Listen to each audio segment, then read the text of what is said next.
जो अभी तक 20 साल से जब से देश स्वतंत्र हुआ है, इस गांव में ऐसी कई मूलभूत सुविधाएं थी जो नहीं थी और लोगों ने कभी इस क्षेत्र की चिंता भी नहीं की थी।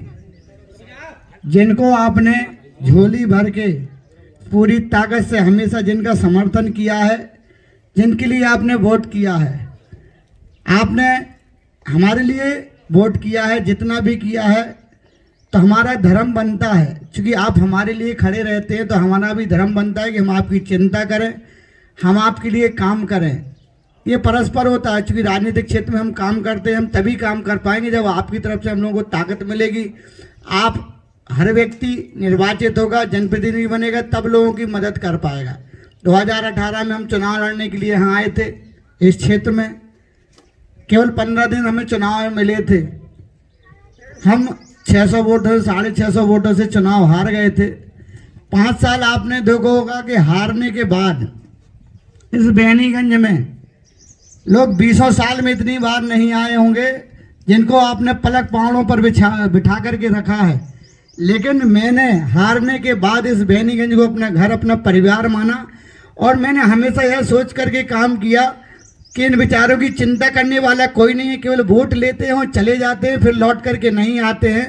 लेकिन मेरे हारने के बाद भी आपने देखा होगा 2018 में जब मैं चुनाव हारा और 5 साल मुझे ईश्वर ने इस क्षेत्र का काम करने का जो अवसर प्रदान किया, कोई जनप्रतिनिधि के रूप में नहीं, मुझे संगठन की जिम्मेवारी थी। मैं पूर्व प्रत्याशी था, मैं चुनाव लड़ा हुआ था, हारा हुआ था, तो आपके बीच में घूम फिर के, चूंकि हमारी सरकार थी और आप सबके आशीर्वाद से आप सबने जो 2019 में आदरणीय सांसद जी को इस क्षेत्र से सांसद चुना, आदरणीय बीडी भाई साहब को सांसद चुना, तो आप लोगों को 3.5 साल सरकार जब से आई थी हमारी, आपको लगा नहीं होगा कि आपके क्षेत्र में कोई जनप्रतिनिधि नहीं है।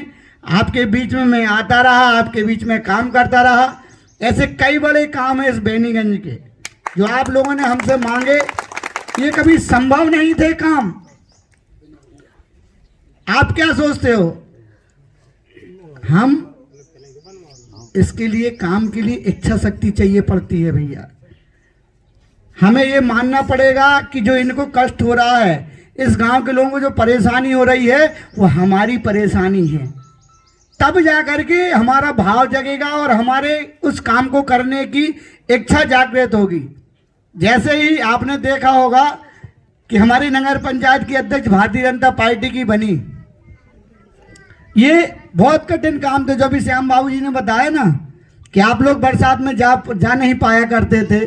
बैनीगंज खर्राव से निकटतम दूरी पर है, लेकिन आज तक किसी ने यह नहीं सोचा कि जो आज रोड बन करके कंप्लीट हुई होगी, आपने देखी होगी, इतनी सुंदर रोड, इतनी गुणवत्तापूर्ण रोड, कभी कल्पना की थी कि ऐसा रोड डलेगा? नहीं की थी दादा। लेकिन हम लोगों ने कैसे उसको डलवाया, आपको कल्पना नहीं है। हम लोगों ने जो आर्कियोलॉजिकल वाले थे उनसे निवेदन किया, उनसे परमिशन ली, लोग छूते ही नहीं उसको, और कोई होता तो करने का प्रयास ही नहीं करता। लेकिन कठिन काम करने में मेहनत लगती है, परिश्रम लगता है, परेशान होना पड़ता है। तो हम अपनी परेशानी को डरे नहीं, हम पीछे नहीं हटे। हम क्यों नहीं हटे? क्योंकि हमने उसको लक्ष्य मान करके काम किया कि हमें इसको करना ही है, कैसे भी करना है। तब जाकर के आज आपने देखा होगा कि नगर पंचायत अध्यक्ष जी बैठे, यहाँ पर पार्षद लोग बैठे हैं, सब लोग बैठे हैं। सबकी इच्छा शक्ति के कारण, आज आपकी सुविधा के कारण। जाना आना किसको है? खर्राव के कितने लोग रहते हैं यहाँ? आप लोगों की कनेक्टिविटी बढ़ी है और सीधे जाकर के आप वहाँ पर जो बाईपास है उससे कनेक्ट आपको कराया गया है। ये बैनीगंज के लिए बहुत बड़ी सौगात है, ये कभी नहीं होनी थी, ये मान लो। तो मेरा ये निवेदन है, आपके यहाँ जो एक नाला स्वीकृत कराया था, चौमासिया नाला, कभी कल्पना की थी आपने कि इतना बड़ा नाला कभी कोई कराएगा?